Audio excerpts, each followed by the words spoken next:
Halo, selamat datang di channel Ruang Taktik. Di video kali ini, kita akan analisis leg kedua semifinal UCL antara Real Madrid versus Bayern Munchen.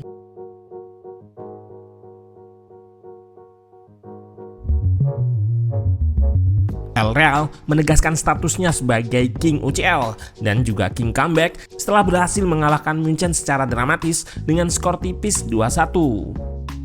Bermain di kandangnya sendiri, Madrid tampil lebih dominan dari segi possession ataupun chance creation dan juga lebih banyak pegang momentum.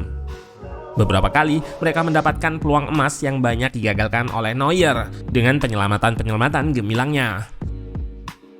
Pun begitu, Madrid harus bobol duluan melalui gol Alphonso Davies memanfaatkan situasi counter attack di pertengahan babak kedua. Namun, Real Madrid yang kita kenal selama ini adalah tim yang tidak gentar ketika tertinggal, dan untuk kesekian kalinya klub asal ibu kota Spanyol ini bisa membalikan keadaan.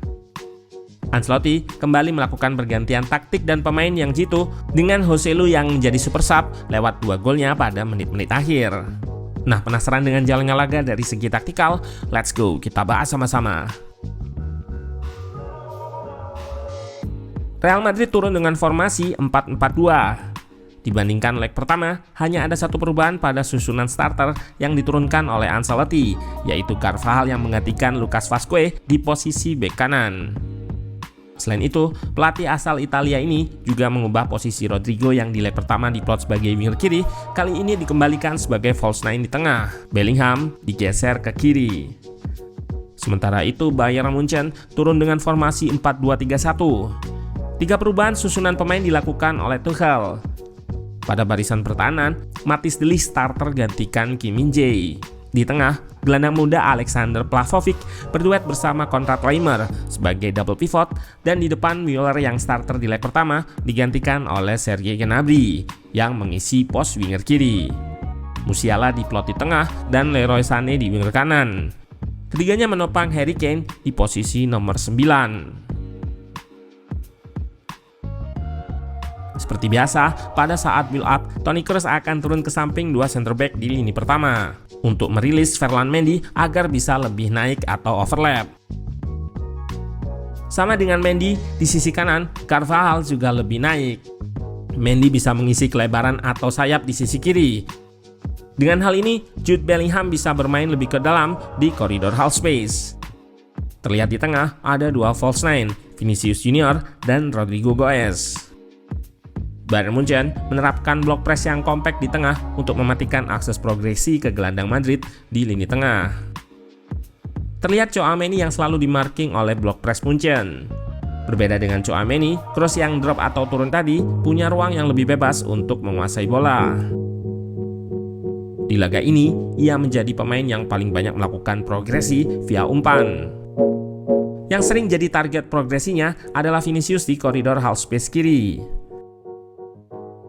Terlihat di sini, De Ligt sangat berhati-hati. Ia nggak gegabah untuk mengikuti pergerakan Vini agar nggak terulang kesalahan seperti Kim Min-jae pada leg pertama. Di depan, Madrid sering menerapkan overload di sisi kiri, dan di kanan ada Federico Valverde serta Dani Carvajal yang akan bergantian untuk mengisi kelebaran. Valverde dan Carvajal yang melebar akan dijadikan target switch play ketika blok pertahanan Munchen kompak di sisi kiri serangan Madrid. Selain progresi, Toni Kroos juga yang memainkan peran sebagai switcher dengan umpan jarak jauhnya. Pada babak pertama, Madrid beberapa kali mendapatkan peluang yang berasal dari sisi kanan. Carvajal yang melebar tadi sering melepaskan umpan ke kotak penalti, yang salah satunya terjadi pada 2 peluang Madrid yang masih bisa diselamatkan oleh Manuel Neuer.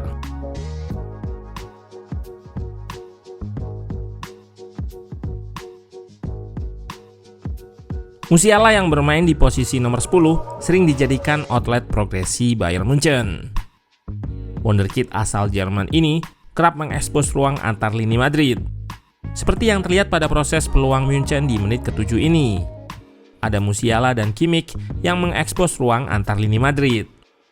Setelah peluang ini, tuan rumah lebih ketat dalam menjaga Musiala.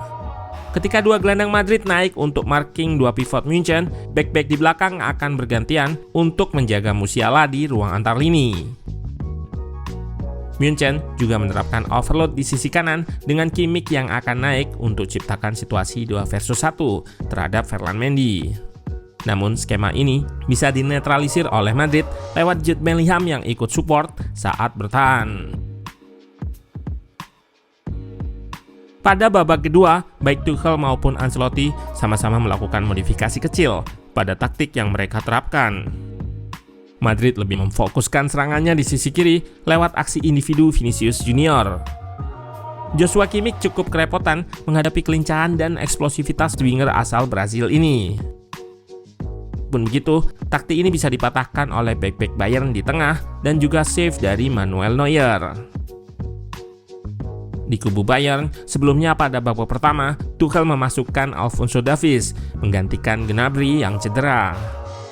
Davies berposisi asli sebagai fullback, namun ia punya kecepatan sehingga ia diplot lebih ke depan guna mengekspos area Carvajal yang sering naik saat menyerang. Pada babak kedua, terlihat Bayern semakin mematangkan skema ini. Blok pertahanan Madrid lebih dulu dipancing untuk kompak di satu sisi. Setelahnya, bola akan di-switch atau dipindah ke Davies yang melebar di sisi jauh. Selain itu, Musiala juga terlihat beberapa kali melebar di sisi kiri untuk overload Carvajal bersama Davies. Meski Madrid mendominasi, namun Bayern yang unggul lebih dulu melalui Alphonso Davies memanfaatkan serangan balik. Musiala berhasil mengintersep dan menggiring bola ke depan. Carvajal tertarik oleh pergerakannya.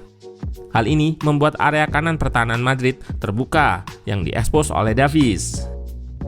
Harry Kane pun melepaskan umpan lambung kepada pemain asal Kanada tersebut. Rudiger melakukan covering dengan melebar guna menutup ruang Davies. Namun pemain 23 tahun ini bisa menemukan ruang tembak dan melepaskan syuting ke tiang jauh menggunakan kaki kanan.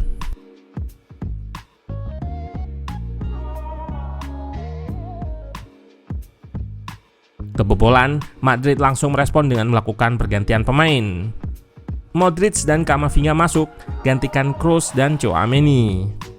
Dua gelandang baru ini memiliki naluri menyerang yang lebih tinggi dan lebih berani untuk melakukan dribble ke depan. Bayern juga melakukan pergantian dengan memasukkan satu center back tambahan, Kim Min-jae. Mazraoui digeser ke kanan untuk support Kimmich saat bertahan. Pada menit ke-80, Ancelotti memasukkan Brahim Diaz dan Joselu yang merupakan striker murni.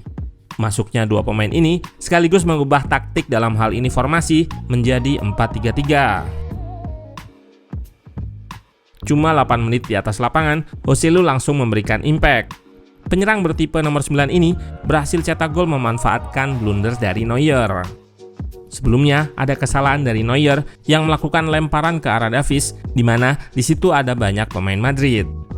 Duel udara dan second ball pun dimenangkan oleh Madrid yang langsung ubah jadi counter attack. Pertahanan Bayern belum reshape sehingga Mendy lepas dari kawalan Mazraoui. Kimmich di overload dan Vini punya ruang untuk lepaskan shot. Tembakannya relatif lemah dan mengarah ke kiper, namun Neuer gagal mengamankannya. Di sini terlihat naluri seorang poacher dari Joselu. Ia tetap melakukan pergerakan positif ke arah bola sehingga bisa menyambar bola rebound dan unggul momentum dari Eric Dier. Tidak berselang lama, Joselu kembali jadi pahlawan.